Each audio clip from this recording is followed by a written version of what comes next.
Dear students, കഴിഞ്ഞ ക്ലാസ്സിൽ നമ്മൾ ഡിസ്കസ് ചെയ്തിട്ടുള്ളത് ഹെൻറി ഫയോളിൻ്റെ 14 പ്രിൻസിപ്പിൾസ് ആണ്. And today we are going to discuss Mary Parker Follett. About Mary Parker Follett, അതായത് മാനേജ്മെൻറ്റിലെ സയൻറ്റിഫിക്, നമ്മൾ ഇവല്യൂഷനാണ് പറഞ്ഞുകൊണ്ടിരിക്കുന്നത്. ഇവല്യൂഷനിലെ scientific and functional approach of management, അതായത് തേർഡ് അപ്രോച്ചിൽ ഒരുപാട് ആളുകളെ, ഒരുപാട് വ്യക്തികളെ, മാനേജ്മെൻറ്റ് കോൺട്രിബ്യൂഷൻസ് തന്നിട്ടുള്ള ഒരുപാട് തിങ്കേഴ്സിനെ നമ്മൾ പരിചയപ്പെട്ടു. അതിലുള്ള മറ്റൊരു വ്യക്തിയാണ് Mary Parker folate. Okay, her important contributions in management or in the area of management was functional authority, coordination, leadership, controlling and handling of conflict. ഇങ്ങനെയുള്ളതാണ് അവരുടെ ഇമ്പോർട്ടൻ്റ് ആയിട്ടുള്ള ചില കോൺട്രിബ്യൂഷൻസ് മാനേജ്മെൻറ്റിൻ്റെ ഏരിയയിൽ. ലൈക്ക് ഫങ്ഷണൽ അതോറിറ്റി എന്ന് പറഞ്ഞാൽ നമുക്കറിയാം അധികാരമാണ്. നമ്മൾ പറഞ്ഞിട്ടുണ്ടായിരുന്നു അതോറിറ്റി റെസ്പോൺസിബിലിറ്റി ഒക്കെ ഉണ്ട് എന്നുള്ളത്. സോ ഒരു ഫങ്ഷണൽ അതോറിറ്റി ഓർഗനൈസേഷനിൽ എങ്ങനെയായിരിക്കും, അതുപോലെ ഓർഗനൈസേഷനിൽ കോർഡിനേഷൻ എത്രത്തോളം ഇമ്പോർട്ടൻസ് ഉണ്ട്, ആൻഡ് ലീഡർഷിപ്പിന് എത്രത്തോളം ഇമ്പോർട്ടൻസ് ഉണ്ട്. അതുപോലെ തന്നെ എന്തെങ്കിലും കോൺഫ്ലിക്റ്റുകൾ ഉണ്ടാകുമ്പോൾ, കോൺഫ്ലിക്റ്റ് എന്ന് പറഞ്ഞു കഴിഞ്ഞാൽ ഓർഗനൈസേഷനിൽ ഉണ്ടാകുന്ന വഴക്കുകളെയാണ്, ഒക്കെ ഓർഗനൈസേഷനിൽ ഉണ്ടാകുന്ന പ്രശ്നങ്ങളെയാണ് നമ്മൾ കോൺഫ്ലിക്റ്റ് എന്ന് പറയുന്നത്. അത്തരത്തിലുള്ള എന്തെങ്കിലും കോൺഫ്ലിക്റ്റുകൾ ഉണ്ടാകുമ്പോൾ അതിനെങ്ങനെ കൺട്രോൾ ചെയ്യണം, അതിനെങ്ങനെ ഹാൻഡിൽ ചെയ്യണം എന്നുള്ള ഏരിയയിലൊക്കെ ആയിരുന്നു മേരി പാക്കർ ഫോളറ്റ് കൂടുതലായിട്ടും കോൺട്രിബ്യൂട്ട് ചെയ്തിട്ടുള്ളത്. Okay, and her famous book was creative experience എന്നുള്ളതാണ് അവരുടെ ഏറ്റവും ഫേമസ് ആയിട്ടുള്ളൊരു ബുക്ക് ഇൻ മാനേജ്മെൻറ്റുമായിട്ട് റിലേറ്റ് ചെയ്തിട്ടുള്ളത്. ഓക്കെ, അതിൻ്റെ ഒരുപാട് പേപ്പറുകളൊക്കെ പ്രസൻറ്റ് ചെയ്യുകയും ചെയ്തിട്ടുണ്ട് മാനേജ്മെൻറ്റുമായിട്ട് റിലേറ്റ് ചെയ്തിട്ട് കേട്ടോ. Anyway, she contributes the 4 principles of കോർഡിനേഷനുമായിട്ട് റിലേറ്റ് ചെയ്തിട്ടുള്ള 4 പ്രിൻസിപ്പിൾസ് ആണ് ആര് ഡെവലപ്പ് ചെയ്തിട്ടുള്ളത്? Mary Parker Follett. നമ്മൾ പറഞ്ഞു അവരുടെ ഇമ്പോർട്ടൻ്റ് ആയിട്ടുള്ള സ്റ്റഡീസൊക്കെ നടത്തിയിട്ടുള്ളത് കോർഡിനേഷൻ, അതുപോലെ ലീഡർഷിപ്പ് പോലുള്ള സ്ഥലങ്ങളിലൊക്കെയാണ്. സോ കോർഡിനേഷനെ സംബന്ധിച്ചിടത്തോളം, കോർഡിനേഷൻ എന്ന് പറഞ്ഞത് ഒരു ഓർഗനൈസേഷന് അല്ലെങ്കിൽ ഒരു ബിസിനസ്സിൻ്റെ അല്ലെങ്കിൽ മാനേജ്മെൻറ്റിൻ്റെ എസെൻസ് ആണ്. ഓക്കെ, സത്ത് എന്ന് പറയുന്നത് കോർഡിനേഷനാണ്. സോ കോർഡിനേഷൻ റിലേറ്റ് ചെയ്തിട്ടുള്ള 4 പ്രിൻസിപ്പിൾസ്, അല്ലെങ്കിൽ ഒരു ഓർഗനൈസേഷനിൽ കോർഡിനേഷൻ എത്രത്തോളം ഇമ്പോർട്ടൻസ് ഉണ്ട് എന്നുള്ളതാണ് ആ 4 പ്രിൻസിപ്പിൾസിലൂടെ അവർ പറയുന്നത്. The first one is principle of direct contact, and the second one is principle of early start, the third one is principle of reciprocal relationship, and the last one is continuous process. Principle of direct contact simply means that she suggests that direct contact or communication is the most effective way to achieve coordination.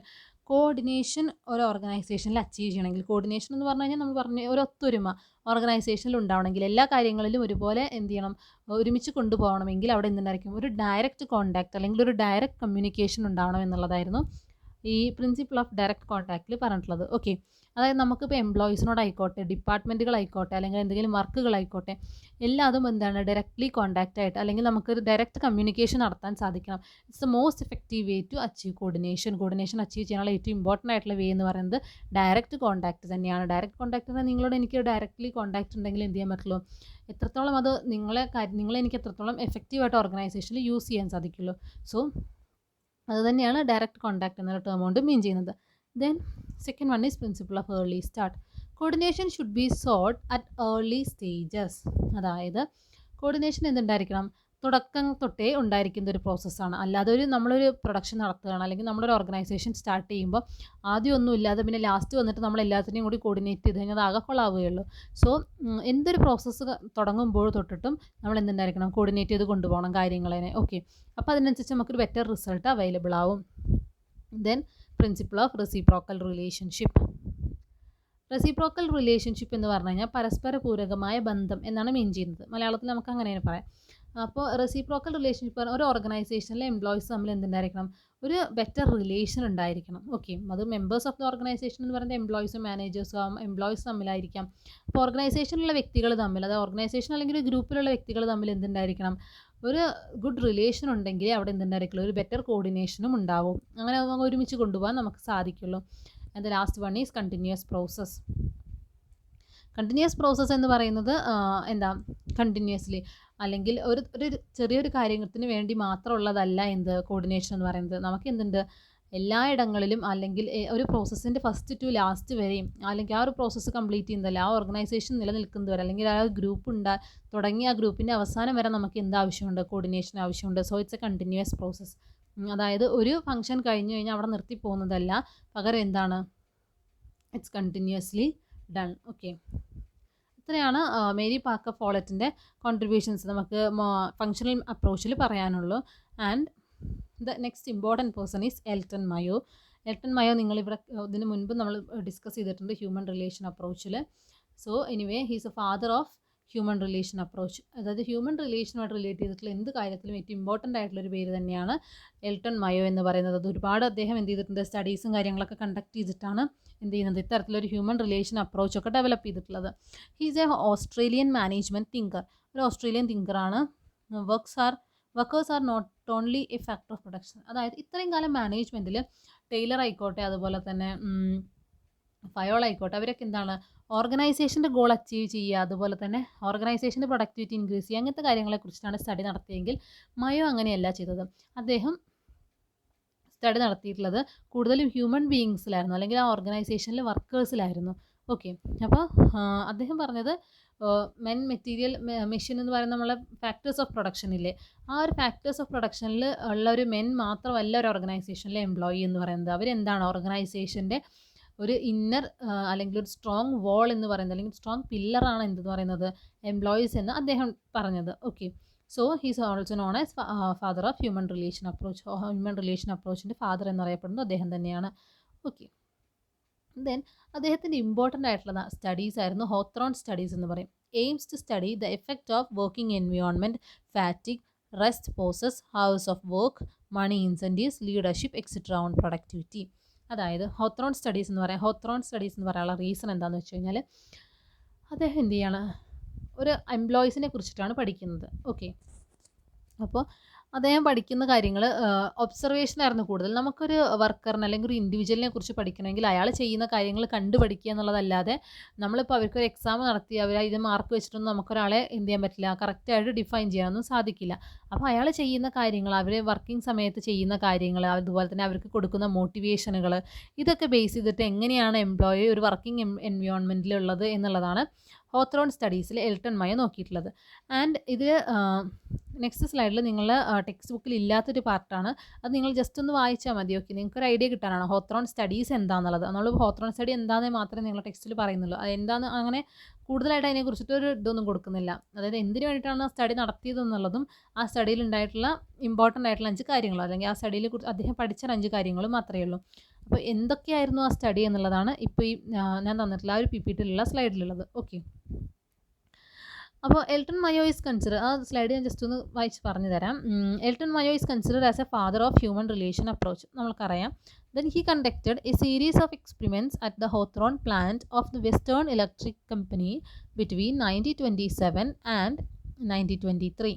Okay, അപ്പോൾ ഹോത്രോൺ എന്നുള്ള പേര് വരാൻ കാരണം, okay, ഹോത്രോൺ എന്ന് പറയുന്നത് ഒരു പ്ലാന്റാണ്, ഒരു വെസ്റ്റേൺ ഇലക്ട്രിക് കമ്പനിയിലുള്ള ഒരു പ്ലാന്റാണ്. ഓക്കെ, അവിടെ നടത്തിയ സ്റ്റഡി ആയതുകൊണ്ടാണ് നമ്മൾ അങ്ങനെ ഒരു പേരിൽ ഹോത്രോൺ സ്റ്റഡീസ് എന്ന് പറയുന്നത്. ഓക്കെ, ദെൻ അദ്ദേഹത്തിൻ്റെ ഹോത്രോൺ സ്റ്റഡീസിനെ 3 ഡിഫറെൻറ്റ് ഹെഡായിട്ട് അല്ലെങ്കിൽ 3 ഗ്രൂപ്പുകളായിട്ട് ക്ലാസിഫൈ ചെയ്തു. Test room studies, interviewing studies, observation studies എന്ന് പറയുന്നത്. ഇതിൽ ഈ ടെസ്റ്റ് റൂം സ്റ്റഡീസിനെ തന്നെ എഗെയിൻ 2 വീണ്ടും ക്ലാസിഫൈ ചെയ്തു. Illumination experiment and relay assembly test room experiment. Okay, ഇങ്ങനെ 5 എക്സ്പെരിമെൻറ്റുകളാണ്, അല്ലെങ്കിൽ 3 ഹെഡുകളിലായിട്ട് 5 എക്സ്പെരിമെൻ്റാണ് ആര് പഠിച്ചിട്ടുള്ളത്, നമ്മൾ എൽട്ടൺ മയോ പഠിച്ചത്. ഇതൊക്കെ എംപ്ലോയീസുമായിട്ട് റിലേറ്റ് ചെയ്തിട്ടുള്ളതായിരുന്നു. ഞാൻ നിങ്ങൾക്ക് ഒരുപാട് വട്ടം പറഞ്ഞു തന്നിട്ടുള്ളൊരു എക്സാമ്പിളാണ്. 2 ടൈപ്പ് എംപ്ലോയീസിനെ എടുക്കുന്നു, അതുപോലെ തന്നെ എന്നിട്ട് എന്ത് ചെയ്യും, അവരെ നല്ല വർക്കിംഗ് കണ്ടീഷൻ, അതായത് നല്ല ലൈറ്റിങ്ങും ഒക്കെ ഉള്ള ഒരു സ്ഥലത്ത് ഒരു ഗ്രൂപ്പിനെ അത്ര വലിയ ലൈറ്റിങ്ങും കാര്യങ്ങളൊന്നും ഇല്ലാത്ത സ്ഥലത്തും കൊണ്ടുപോയി വർക്ക് ചെയ്യിപ്പിക്കുന്നു. അപ്പോൾ അവിടെ നിന്ന് കിട്ടുന്ന റിസൾട്ട് എങ്ങനെയായിരിക്കും എന്നുള്ളത്. അപ്പോൾ ഇൻഡസ്ട്രിയൽ പ്രൊഡക്ടിവിറ്റിയെ സംബന്ധിച്ചിടത്തോളം അന്ന് അദ്ദേഹം നടത്തിയ സ്റ്റഡിയിൽ എന്ത് ചെയ്തു, ലൈറ്റിംഗ് കണ്ടീഷൻസ് ഒക്കെ കൂടുതലുള്ളവർക്കാണ് എന്ത് ചെയ്യാൻ പറ്റിയത്, കൂടുതൽ പ്രൊഡക്ടിവിറ്റി ഇൻക്രീസ് ചെയ്യാൻ സാധിച്ചത് എന്നുള്ളതാണ് അദ്ദേഹം ഇലുമിനേഷൻ എക്സ്പെരിമെൻറ്റിൽ പഠിക്കുന്നത്. ഓക്കെ, അപ്പോൾ ടെസ്റ്റ് റൂം സ്റ്റഡീസ് എന്ന പേര് വരാൻ കാരണം അദ്ദേഹം എന്താണ്, ഒരു റൂം ഉപയോഗിച്ചിട്ടാണ് അവിടെ എന്ത് ചെയ്തിട്ടുള്ളത്, സ്റ്റഡീസ് 2 കണ്ടക്ട് ചെയ്തത്. അതിൽ ഫസ്റ്റ് വണ്ണായിരുന്നു ഇലുമിനേഷൻ എക്സ്പെരിമെൻറ്റ്. ഇലുമിനേഷൻ എന്ന് പറയുന്നത് ഇലുമിനേഷൻ കൊടുക്കുന്ന നമുക്കറിയാം, ഇലുമിനേഷൻ ബൾബ്സും കാര്യങ്ങളൊക്കെ അല്ലേ, അത്തരത്തിലുള്ള കുറച്ച് നല്ല ലൈറ്റിങ്ങും കാര്യങ്ങളും കൊടുത്തിട്ട് വർക്ക് ചെയ്യിപ്പിച്ചപ്പോൾ എങ്ങനെയായിരുന്നു വർക്കേഴ്സിൻ്റെ റിസൾട്ട് എന്നുള്ളതാണ് അദ്ദേഹം പഠിച്ചത്. Then the second one is relay assembly test room experiment. In this experiment, a small group of 6 girls was asked to work in a test room. Changes in working condition were tried on them as less working hours, improved working conditions, better wages, rest, interactions among group members etcetera. ഇവിടെ എന്ത് ചെയ്തെന്ന് വെച്ചാൽ അദ്ദേഹം 6 പെൺകുട്ടികൾ അടങ്ങുന്ന ഒരു ഗ്രൂപ്പിനെയാണ് എടുത്തത്. അങ്ങനെ ഗ്രൂപ്പുകൾ ക്രിയേറ്റ് ചെയ്തിട്ട് അദ്ദേഹം എന്ത് ചെയ്തു, അവർക്ക് വർക്ക് ചെയ്യാൻ മറ്റൊരു കണ്ടീഷൻ കൊടുത്തു. മറ്റേതിൽ നമ്മൾ ലൈറ്റിങ്ങേ പറയുന്നുള്ളൂ. ഓക്കെ, അതായത് ബെറ്റർ ഫെസിലിറ്റേഷൻ അങ്ങനത്തെ പ്രൊവൈഡ് ചെയ്യുന്നുള്ളൂ. ഇവിടെ എന്താ ചെയ്തത്, അങ്ങനെ ഡയറക്റ്റ്ലി നമ്മൾ എന്താണ് ഒന്നും കൊടുക്കുന്നില്ല, അത് ലൈറ്റോ കാര്യങ്ങളൊന്നും അല്ല ചെയ്യുന്നത്. പകരം എന്ത് ചെയ്യാണ്, വർക്കിംഗ് കണ്ടീഷൻ ഓക്കെ ബെറ്റർ തന്നെ കൊടുത്തു, ആൻഡ് വർക്കിംഗ് അവേഴ്സ് കുറച്ചു, അതുപോലെ തന്നെ വർക്കിംഗ് കണ്ടീഷൻ ഒന്നും കൂടി ഇമ്പ്രൂവ് ചെയ്തു. പിന്നെ വേജുകൾ ബെറ്റർ, കുറച്ചുകൂടി നല്ല എന്താ പറയുക ശമ്പളമൊക്കെ കൊടുത്ത് അവർക്ക് കുറച്ച് റെസ്റ്റും കാര്യങ്ങളൊക്കെ കൊടുത്ത് പരസ്പരം ഗ്രൂപ്പിൻ്റെ ഒരു ഇൻട്രാക്ഷനൊക്കെ ചെയ്തിട്ട് അവരെങ്ങനെയാണ് വർക്ക് ചെയ്യുന്നത് എന്ന് നോക്കി. അങ്ങനെ നോക്കിയപ്പോഴും അത്തരത്തിലുള്ള ഇൻ്റർ റിലേഷൻഷിപ്പും കാര്യങ്ങളൊക്കെ അല്ലെങ്കിൽ ഫ്രീഡം കുറച്ചും കൂടി ഉള്ളവർക്കാണ് എന്ത് ചെയ്യാൻ പറ്റിയത്, ബെറ്ററായിട്ട് വർക്ക് ചെയ്യാൻ പറ്റിയത് എന്നുള്ളതായിരുന്നു അദ്ദേഹം പഠിച്ചത്. ഓക്കെ, ദെൻ അത് കഴിഞ്ഞിട്ട് വീണ്ടും അങ്ങനെ ആ 2 സ്റ്റഡീസാണ് test room studies. Test room studies ആണ് ഒരു റൂമിൽ കുറച്ച് എംപ്ലോയീസിനെ വെച്ച് പഠിച്ചത് കൊണ്ടാണ് ടെസ്റ്റ് റൂം സ്റ്റഡീസ് എന്ന് പറയുന്നത്. അപ്പോൾ അതിൽ ഫസ്റ്റത്തിൽ ലൈറ്റ് കൊടുത്ത്, രണ്ടാമത്തിൽ എന്ത് ചെയ്തു, വർക്കിംഗ് ടൈം കുറച്ച്, ശമ്പളമൊക്കെ കൂട്ടി, അങ്ങനെയാകുമ്പോൾ എംപ്ലോയീസ് എങ്ങനെ വർക്ക് ചെയ്യുന്നുള്ളത് നോക്കി. ദെൻ തേർഡ് വൺ പറയുന്നത് ഇൻ്റർവ്യൂയിങ് സ്റ്റഡീസ് ആണ്. Interviewing studies, if employees were allowed to represent their views and problems openly to managers, their morale or productivity went up. Interviewing സ്റ്റഡീസിൽ എന്താ ചെയ്യുന്നത്, എംപ്ലോയീസ് എന്ത് ചെയ്യണം, അവരുടെ പ്രശ്നങ്ങൾ അവരുടെ ഒരു ഓർഗനൈസേഷനിൽ വർക്ക് ചെയ്യുന്നതായിട്ട് റിലേറ്റ് ചെയ്തിട്ടുള്ള എന്ത് കാര്യങ്ങളും മാനേജേഴ്സിനോട് തുറന്ന് പറയാൻ റെഡി ആണെങ്കിൽ അവിടെ പ്രൊഡക്ടിവിറ്റി എന്ത് ചെയ്യും, ഇൻക്രീസ് ചെയ്യും എന്നുള്ളതാണ് പറഞ്ഞത്. Then the last one is observation studies. Observation studies നമ്മൾ പറഞ്ഞ പോലെ തന്നെ എന്ത് ചെയ്യുക, ഒരു ടാർഗറ്റ് വെച്ച് അതിനനുസരിച്ച് നമ്മൾ എന്ത് ചെയ്യണം, ഒബ്സർവ് ചെയ്യണം ചെയ്യുന്നത്. Okay, the study proved that the workers think that if they achieved the companies target, the management would raise their target in future, assuming that these can be easily achieved. അതായത് ഒരു ഓർഗനൈസേഷന് വേണ്ടിയിട്ട് എംപ്ലോയിക്ക് ആദ്യം ഒരു target വെച്ചു, ആ ടാർഗറ്റിൽ കറക്റ്റായിട്ട് work ചെയ്ത് കഴിഞ്ഞാൽ നെക്സ്റ്റ് എന്ത് ചെയ്യണം, കമ്പനി വീണ്ടും എന്ത് ചെയ്യും, ടാർഗറ്റ് കൂട്ടും. അപ്പോൾ അടുത്ത അതിൽ അവർക്ക് വർക്ക് ചെയ്യാൻ അങ്ങനെ വർക്കിംഗ് കണ്ടീഷൻ അല്ലെങ്കിൽ അവരുടെ ഒരു വർക്കിംഗ് എബിലിറ്റി ഇമ്പ്രൂവ് ചെയ്തു പോകുന്നതാണ് അതിൽ പറയുന്നത്. ഓക്കെ, ഇങ്ങനെയുള്ള ഒരു 5 കാര്യങ്ങൾ, അത് ഞാൻ വെറുതെ നിങ്ങൾക്കൊന്ന് വായിക്കാൻ വേണ്ടിയിട്ടാണ് ഇട്ടത്. ഓക്കെ, എന്തൊക്കെയായിരുന്നു അദ്ദേഹത്തിൻ്റെ സ്റ്റഡീസ് എന്നറിയാൻ വേണ്ടിയിട്ട്. അപ്പോൾ ഇത്രയായിരുന്നു സ്റ്റഡീസ്. ദെൻ നമ്മൾ ടെക്സ്റ്റിൽ എൽട്ടൺ മയോയായിട്ട് റിലേറ്റ് ചെയ്തിട്ട് പറയുന്നത് അദ്ദേഹത്തിൻ്റെ മേജർ ഫൈൻഡിങ്സുകളാണ്. ഓക്കെ, അതായത് വർക്ക് നടത്തി, നിങ്ങളുടെ ടെക്സ്റ്റിൽ തന്നെ പറയുന്നുണ്ട് പേരുകൾ കേട്ടോ, experiments on illumination, relay assembly, test room, mass interviewing programme, book writing, observation room, personnel counselling പോലുള്ള കാര്യങ്ങളൊക്കെ. ഓക്കെ, അപ്പോൾ അദ്ദേഹത്തിൻ്റെ ഡിഫറൻറ്റ് സ്റ്റഡീസിൽ കുറച്ചാണ് ഞാൻ പറഞ്ഞത്, നിങ്ങളുടെ ടെക്സ്റ്റിലുണ്ട്. സോ നമ്മൾ പറയുന്നത് ഇവിടെ നമുക്ക് നോക്കാനുള്ളത് അങ്ങനെ ഹോത്തോൺ സ്റ്റഡീസ് നടത്തിയപ്പോൾ അദ്ദേഹത്തിൻ്റെ മേജർ ഫൈൻഡിങ്സ് എന്തൊക്കെയാണെന്നുള്ളതായിരുന്നു. ഓക്കെ, അദ്ദേഹത്തിൻ്റെ മേജർ ഫൈൻഡിങ്സിൽ there are 6 findings are in the first one is responsiveness to total work situation.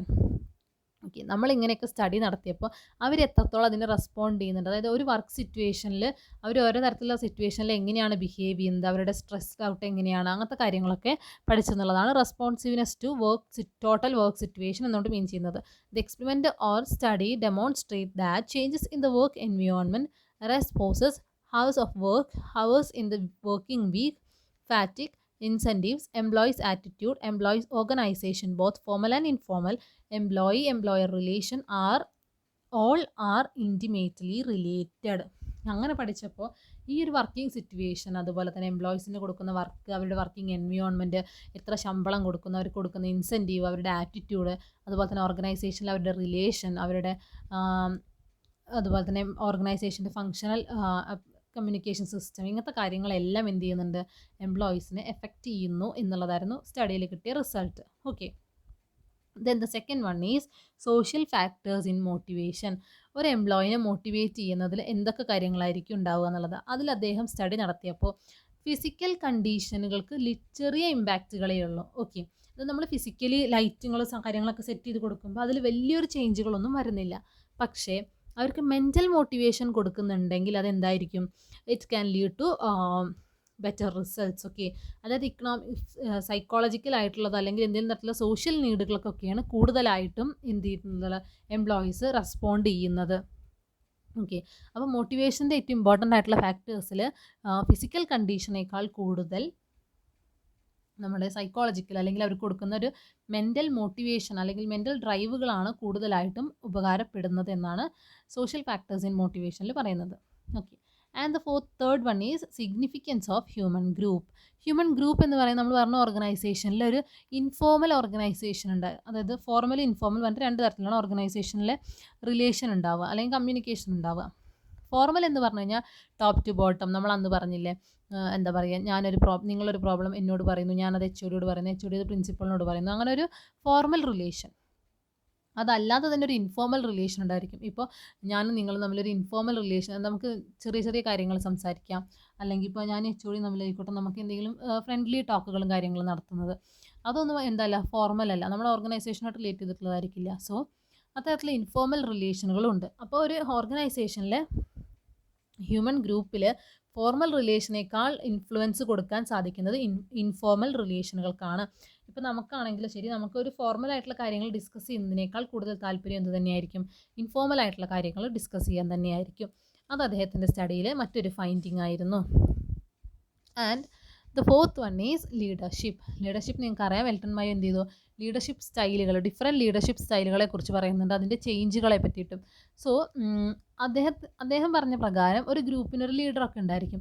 പക്ഷേ ആ ലീഡർക്ക് എന്തിനുള്ള എബിലിറ്റി ഉണ്ടാവണം, നമ്മുടെ കൂടെ വർക്ക് ചെയ്യുന്നവരുടെ അല്ലെങ്കിൽ നമ്മുടെ സബോർഡിനേറ്റ്സിൻ്റെ ഫീലിങ്സും അതുപോലെ തന്നെ അവരുടെ സെൻറ്റിമെൻറ്റ്സും കാര്യങ്ങളൊക്കെ മനസ്സിലാക്കാനുള്ളൊരു കേപ്പബിലിറ്റി ഉണ്ടാവണം എന്നുള്ളതായിരുന്നു ലീഡർഷിപ്പ് എന്നുള്ള ടേമിൽ അദ്ദേഹം പഠിച്ചത്. അതായത് ഈ ഫൈൻഡിങ്സ് എന്ന് പറയാൻ കാരണം അദ്ദേഹം നടത്തിയ ഡിഫറെൻറ്റ് സ്റ്റഡീസിൽ അദ്ദേഹത്തിന് കിട്ടിയ എന്താ പറയുക കൺക്ലൂഷനാണ് ഫൈൻഡിങ്സ് എന്ന് പറയുന്നത്. സോ അപ്പോൾ ഈ ഇത്തരം കാര്യങ്ങളൊക്കെ എങ്ങനെയാവണം ഒരു ഓർഗനൈസേഷനിൽ എന്നതാണ്. അപ്പോൾ ലീഡർഷിപ്പ് എന്ന് പറയുന്നത് എന്തായിരിക്കും, ലീഡർ എന്ന് പറയുന്നത് കമ്പാഷനേറ്റ് ആയിരിക്കണം, അതുപോലെ തന്നെ അദ്ദേഹത്തിൻ്റെ ഫീലിങ്സുകളൊക്കെ മനസ്സിലാക്കാനുള്ള ഒരു കേപ്പബിലിറ്റി ഉണ്ടാവണം. ദെൻ സൂപ്പർവിഷൻ എന്ന ടേം കൊണ്ട് മീൻ ചെയ്യുന്നത്, Mayo observed that the workers would work more productively under friendly, cooperative and relaxed supervisor than an authoritarian one. Supervisors different type ഉണ്ട്, നമുക്ക് തന്നെ അറിയാം. നിങ്ങൾ തന്നെ പലരും മേ ബി കേട്ടുകയാണ്, നമ്മളെ ഹെഡ് എന്ന് പറയുന്നത് ചിലപ്പോൾ എന്തായിരിക്കും, ഭയങ്കര സ്ട്രിക്റ്റ് ആയിരിക്കും, അങ്ങനെയുള്ള ഒരാളുണ്ട്.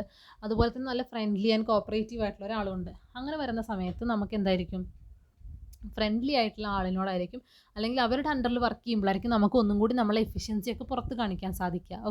അതായത് നമ്മൾ ഓർഗനൈസേഷന് വേണ്ടിയിട്ടാണെന്നുള്ളൊരു ഫീലിംഗ് ഒക്കെ വരും.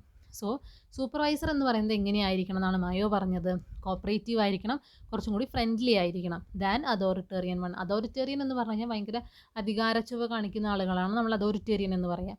സോ അതോറിറ്റേറിയറ്റ് ആയിട്ടുള്ള ഒരാളായിരിക്കരുത്, പകരം എന്താണ്, കുറച്ച് ഇൻഡിപെൻഡൻ്റ് അല്ലെങ്കിൽ കുറച്ച് ലിബറൽ ആയിട്ടുള്ളൊരു വ്യക്തിയായിരിക്കണം നമ്മുടെ സൂപ്പർവൈസർ എന്ന് പറയുന്നത്. അങ്ങനെയുള്ള ആളുകളുടെ അണ്ടറിൽ വർക്ക് ചെയ്യുമ്പോഴാണ് കൂടുതൽ പ്രൊഡക്ടിവിറ്റി ഉണ്ടാകുന്നതെന്ന് മയോ എന്ത് ചെയ്തു, ഒബ്സർവേഷനിലൂടെ ഫൈൻഡ് ചെയ്തു. Then communication and consultation. According to Mayo, workers must have given opportunity to participate in decision making. They must be provided an opportunity to express their view, feelings and grievances. He observed that two-way communication has an important place in the securing people's cooperation. Communication രണ്ട് തരത്തിലുണ്ട്, one side ഉണ്ട്, to way communication ഉണ്ട്. One side communication നമ്മൾ ഇൻസ്ട്രക്ഷനുകളൊക്കെ കൊടുക്കില്ലേ എംപ്ലോയീസിന്, അങ്ങനെ ചില ലോസും കാര്യങ്ങളൊക്കെ വരയ്ക്കുന്നത് one side communication ആയത് മാനേജേഴ്സ് പറയുന്നു, നമ്മൾ അതുപോലെ ചെയ്യുന്നു.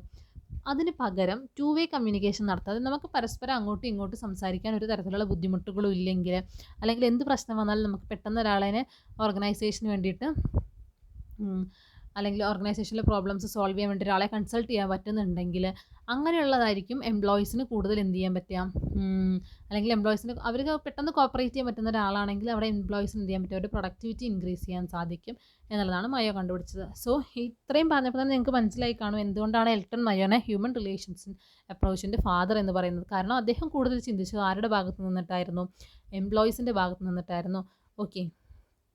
അപ്പോൾ നമ്മൾ പറഞ്ഞ ഇമ്പോർട്ടൻറ്റ് ഫൈൻഡിങ്സുകൾ, ഒന്ന് റെസ്പോൺസീവ്നെസ് ടു ടോട്ടൽ വർക്ക് സിറ്റുവേഷനിൽ, അതായത് എങ്ങനെയായിരിക്കും എംപ്ലോയീസ് ഓരോ തരത്തിലുള്ള സിറ്റുവേഷൻ കൊടുക്കുമ്പോൾ എങ്ങനെ റെസ്പോണ്ട് ചെയ്യുന്നുള്ളത് പഠിച്ചു.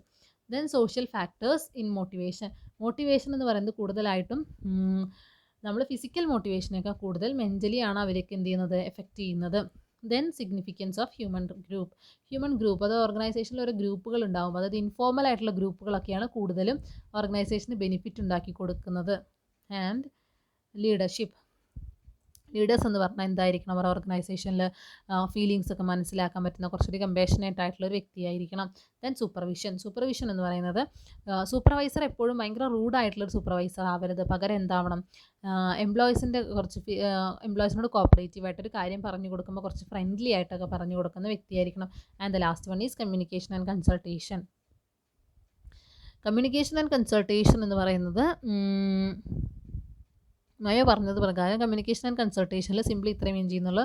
എന്ത് ചെയ്യുക, നമുക്ക് എന്ത് കാര്യങ്ങൾ വരുമ്പോൾ അല്ലെങ്കിൽ എന്ത് പ്രശ്നം വരുമ്പോൾ ഒരാളെ കമ്മ്യൂണിക്കേറ്റ് ചെയ്യാൻ കിട്ടുന്നുണ്ടെങ്കിൽ that's better for an organisation. Okay, ഇത്രയാണ് എൽട്ടൺ മയോ ഓർഗനൈസേഷൻ അല്ലെങ്കിൽ നമ്മളെ ഹ്യൂമൻ റിലേഷൻ അപ്രോച്ചുമായിട്ട് റിലേറ്റ് ചെയ്തിട്ടുള്ള സ്റ്റഡീസ് നടത്തിയത്. It's also included in functional management. Okay, then the another one who contributes for the functional approach of management is Chester I Bernard. Chester I Bernard ആണ് മറ്റൊരു വ്യക്തി എന്ത് ചെയ്ത് മാനേജ്മെൻറ്റായിട്ട് റിലേറ്റ് ചെയ്തിട്ടുള്ള അല്ലെങ്കിൽ ബിസിനസ് മാനേജ്മെൻറ്റ് റിലേറ്റ് ചെയ്തിട്ടുള്ള കുറച്ച് അപ്രോച്ചുകളിൽ ഇൻക്ലൂഡ് ചെയ്തിട്ടുള്ളത്. അപ്പോൾ ഇവരുടെ ഫേമസ് ബുക്ക് നോക്കുക, അതുപോലെ തന്നെ അവർ എന്തിലാണ് കുറച്ചും കൂടി ഇമ്പോർട്ടൻസ് കൊടുത്തത് എന്നുള്ള കാര്യങ്ങൾ മാത്രമേ നമ്മളിവിടെ നോക്കുന്നുള്ളൂ. So Chester I Barnard, his famous book was The Function of Executive and Organization and Management. Organisation and മാനേജ്മെൻറ്റും അതുപോലെ ദ ഫംഗ്ഷൻ ഓഫ് എക്സിക്യൂട്ടീവ്, ഇങ്ങനെ 2 ബുക്കുകളാണ് അദ്ദേഹം എന്ത് ചെയ്തിട്ടുള്ളത്, ക്രിയേറ്റ് ചെയ്തിട്ടുള്ളത്. Okay, then effective communication. Effective communication means അതായത് അദ്ദേഹം ഇമ്പോർട്ടൻ്റ് ആയിട്ട് അല്ലെങ്കിൽ ആ ഒരു സിസ്റ്റം ഓഫ് കോപ്പറേഷനിൽ അദ്ദേഹം ഇമ്പോർട്ടൻ്റ് ആയിട്ട് നടത്തിയിട്ടുള്ള സ്റ്റഡി എന്ന് പറയുന്നത് ശരിക്കും ഒരു സിസ്റ്റം ഓഫ് കോപ്പറേഷൻ തന്നെയായിരുന്നു. കോപ്പറേഷനെ കുറിച്ച് തന്നെയാണ് ഇദ്ദേഹം എന്ത് ചെയ്തിട്ടുള്ളത്, അല്ലെങ്കിൽ ഒരു കോർഡിനേഷനെ കുറിച്ചിട്ട് തന്നെയാണ് അദ്ദേഹം എന്ത് ചെയ്തിട്ടുള്ളത് സ്റ്റഡീസിൽ കൂടുതലായിട്ട് ഇമ്പോർട്ടൻസ് കൊടുത്തത്. അപ്പോൾ അദ്ദേഹം പറഞ്ഞ പ്രകാരം എന്തുണ്ടായിരിക്കണം, കോർഡിനേഷൻ എന്ന് പറയുന്നത്, അതായത് നമ്മളെ ഫോളറ്റ്, മേരി പാർക്കർ ഫോളറ്റ് പറഞ്ഞ പോലെ തന്നെ, അത് അവരുടെ സ്റ്റഡി പോലെ തന്നെ ഇദ്ദേഹം എന്ത് ചെയ്തു, എഫക്റ്റീവായിട്ടൊരു കമ്മ്യൂണിക്കേഷൻ ഉണ്ടായിരിക്കണം. ഓക്കെ, അങ്ങനെയാണെങ്കിൽ നമുക്ക് എന്ത് ചെയ്യാൻ പറ്റുള്ളൂ, ഒരു കോപ്പറേഷൻ അവിടെ ഉണ്ടാവാൻ സാധിക്കുക. അവരത് ഫോളറ്റ് എന്ത് ചെയ്തു, കോർഡിനേഷൻ എന്ന് പറഞ്ഞു, ഇദ്ദേഹം കോപ്പറേഷൻ എന്ന് പറഞ്ഞു. Okay, then participation of employees in decision making. എംപ്ലോയീസിനെ ഡിസിഷൻ മേക്കിങ്ങിലൊക്കെ പാർട്ടിസിപ്പേറ്റ് ചെയ്യിപ്പിക്കണം. And contributes to organisational behaviour. Contributes to organisational behaviour എന്ന് പറഞ്ഞാൽ willing to contribute any actions, എന്തെങ്കിലും ഓർഗനൈസേഷന് വേണ്ടിയിട്ട് എന്തെങ്കിലും കാര്യങ്ങൾ ബെനിഫിറ്റ് ചെയ്യുക. He contributes to organisation behaviour ആണ്. ഓർഗനൈസേഷൻ ബിഹേവിയർ ഒരു സബ്ജക്റ്റാണ്. ഓക്കെ, നമ്മളത് ഓൾറെഡി പറഞ്ഞിരുന്നു. ഓർഗനൈസേഷൻ ബിഹേവിയർ എന്ന് പറയുന്നത് ഓർഗനൈസേഷനിലുള്ള വ്യക്തികളുടെ റിലേഷൻ, അതുപോലെ തന്നെ അവരുടെ ഒരു ബിഹേവിയർ കാര്യങ്ങൾ പഠിക്കുന്നതാണ് ഓർഗനൈസേഷണൽ ബിഹേവിയർ എന്നുകൊണ്ട് പറയുന്നത്.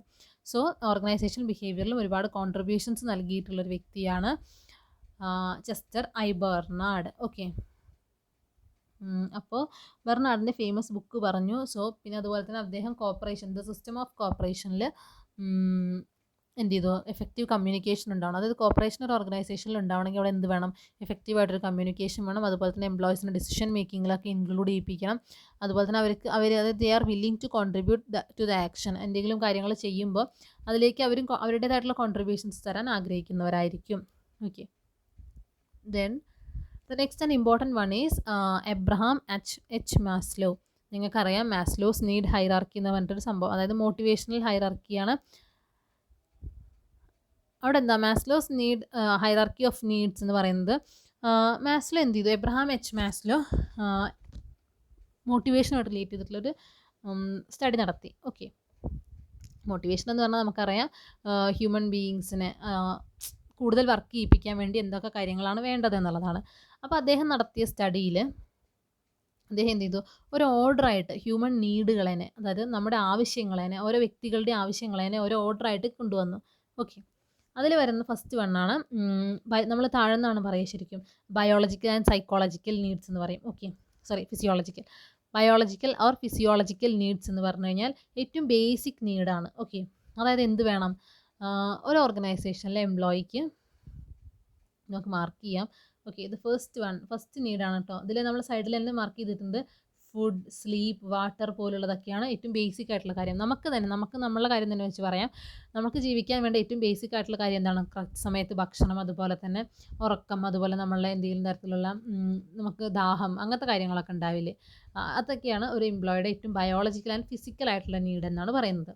And the second one is safety. Safety എന്ന് പറഞ്ഞാൽ എന്തായിരിക്കും, security, health, finances, okay etcetera, like security. പിന്നെ നമുക്ക് എന്ത് ചെയ്യും, അപ്പോൾ നമുക്ക് ബേസിക്കലി ഫുഡും കാര്യങ്ങളൊക്കെ അവൈലബിൾ ആണെങ്കിൽ നമ്മൾ നെക്സ്റ്റ് എന്ത് ചെയ്യും, നമുക്ക് കുറച്ചുകൂടി സേഫ് ആയിരിക്കണം, അതായത് ഒരു സെക്യൂരിറ്റി ഉണ്ടായിരിക്കണം നമ്മൾ ഓർഗനൈസേഷനിൽ എന്നല്ല, ഓർഗനൈസേഷനിൽ എംപ്ലോയിക്ക് വേണം, അതുപോലെ തന്നെ എന്തും വേണം, ആസ് എ പേഴ്സണൽ നമുക്കും എന്ത് വേണം, സേഫ്റ്റി നീഡുകളുണ്ട്. ഓക്കെ, ആൻഡ് അതായത് ഇപ്പോൾ സെക്യൂരിറ്റി ആയിരിക്കാം, നമുക്ക് സ്വന്തമായിട്ടൊരു വീട്, നമുക്കൊരു അഡ്രസ്സ് വേണം, അങ്ങനത്തെ കാര്യങ്ങളൊക്കെ നമ്മുടെ സേഫ്റ്റിയാണ്. Okay, and the third one is love and belonging.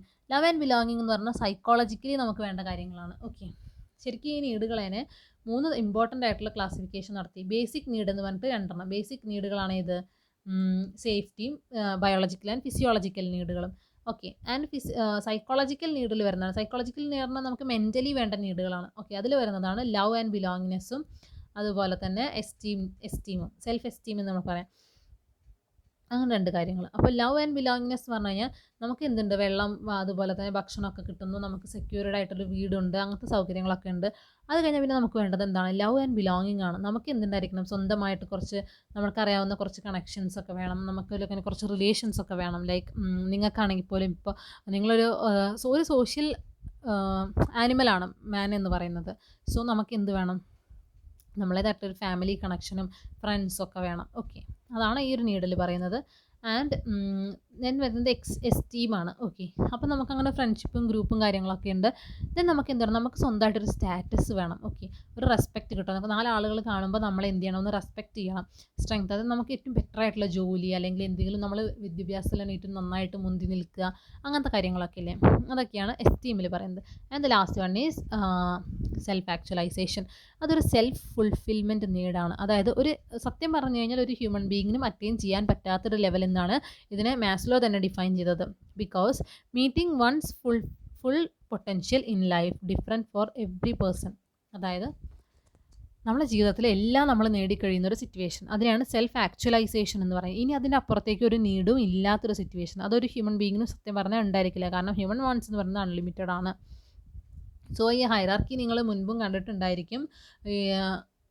Anyway first one പറഞ്ഞിട്ടുള്ളത് ബയോളജിക്കൽ നീഡ് പറഞ്ഞു. അതായത് ഒരു ഓർഗനൈസേഷനിലെ എംപ്ലോയീസിനും ഇതുപോലെ തന്നെ എന്തുണ്ട്, ബയോളജിക്കൽ അല്ലെങ്കിൽ ഇത്തരത്തിലുള്ള നീഡുകളുണ്ട്. ഇപ്പം നമ്മളൊരു ഹ്യൂമൻ ബീയിങ്ങിൻ്റെ കേസിലാണ് പറഞ്ഞത്. ഇനി ഒരു ഓർഗനൈസേഷനിൽ എംപ്ലോയി ആണെങ്കിൽ എങ്ങനെയായിരിക്കും, ബയോളജിക്കൽ നീഡ് എന്ന് പറഞ്ഞാൽ ആൾക്ക് കിട്ടുന്ന ബേസിക് സാലറിയാണ്. സേഫ്റ്റി എന്ന് പറയുന്നത് അല്ലെങ്കിൽ ബേസിക് വേജുകളാണ്. സേഫ്റ്റി എന്ന് പറഞ്ഞു കഴിഞ്ഞാൽ അത് മന്ത്ലി കിട്ടുന്നു. അതുപോലെ തന്നെ വർക്കിംഗ് കണ്ടീഷനൊക്കെ ആണെങ്കിൽ ബെസ്റ്ററാണ്, നല്ല വർക്കിംഗ് കണ്ടീഷനാണ്, അവിടെ പ്രശ്നങ്ങളും കാര്യങ്ങളൊന്നും വരില്ല, ആരോഗ്യപരമായിട്ട് പ്രശ്നങ്ങളൊന്നും ഇല്ലാത്തതാണ് safety. Then the third one is love needs ആണ്, അല്ലെങ്കിൽ ലവ് ഓർ ബിലോങ്ങിങ്സ് ആണ്. അങ്ങനെ പറഞ്ഞു കഴിഞ്ഞാൽ എന്തായിരിക്കും, നമ്മൾ ഓർഗനൈസേഷനിൽ എന്തുണ്ടായിരിക്കണം, നമുക്ക് കുറച്ച് ഫ്രണ്ട്സും കാര്യങ്ങളൊക്കെ ഉണ്ടായിരിക്കണം, നമ്മൾ വർക്ക് ചെയ്യുന്ന സ്ഥലത്ത് നമുക്ക് അറിയാവുന്ന 4 പേരുണ്ടാവുക എന്നുള്ളതാണ്. ഓക്കെ, ദെൻ എസ്റ്റീം എന്ന് പറയുന്നത് അതിൽ തന്നെ നമ്മൾ എംപ്ലോയി ഓഫ് ദ മന്ത് ആവുക, അല്ലെങ്കിൽ എന്തെങ്കിലും തരത്തിൽ നമ്മളൊരു വർക്കിനെ ബെറ്ററായിട്ട് ചെയ്യുക എന്നുള്ളതൊക്കെയാണ് എസ്റ്റീം നീഡുകൾ. ആൻഡ് സെൽഫ് ആക്ച്വലൈസേഷൻ എന്ന് പറയുമ്പോൾ ആ ഓർഗനൈസേഷനിൽ ഏറ്റവും ടോപ്പിൽ നമ്മൾ എത്തുന്നത്, അതിൻ്റെ അപ്പുറത്തേക്ക് ഇനി ഒന്നുമില്ല, അല്ലെങ്കിൽ നമ്മളെല്ലാ പ്രോബ്ലംസും സോൾവ് ചെയ്ത് നമ്മൾ ഏറ്റവും ഇമ്പോർട്ടൻ്റ് ആയിട്ടുള്ളൊരു പൊസിഷനിൽ എത്തുന്നതാണ് സെൽഫ് ആക്ച്വലൈസേഷൻ എന്ന് പറയുന്നത്. ഓക്കെ, ഇങ്ങനെയാണ് ഒരു ഓർഗനൈസേഷനിൽ എംപ്ലോയിയുടെ കേസിലാണെങ്കിൽ മാസ്ലോൻ്റെ ഹൈറാർക്കി പോകുന്നത്. Okay, fine. അപ്പോൾ ഇതാണ് മാസ്ലോനെ പറ്റിയിട്ട് നമുക്ക് ഡിസ്കസ് ചെയ്യാനുള്ളൂ. ഓക്കെ, അപ്പോൾ നമുക്ക് ഇന്നത്തെ ക്ലാസ് ഇവിടെ നിർത്താം. അപ്പോൾ നമ്മളിന്ന് പരിചയപ്പെട്ടിട്ടുള്ളത് Mary Parker Follett, Elton Mayo and Chester I Barnard and the last one is Abraham H Maslow. ഈ 4 പേരെ പറ്റിയിട്ടായിരുന്നു. Okay, thank you.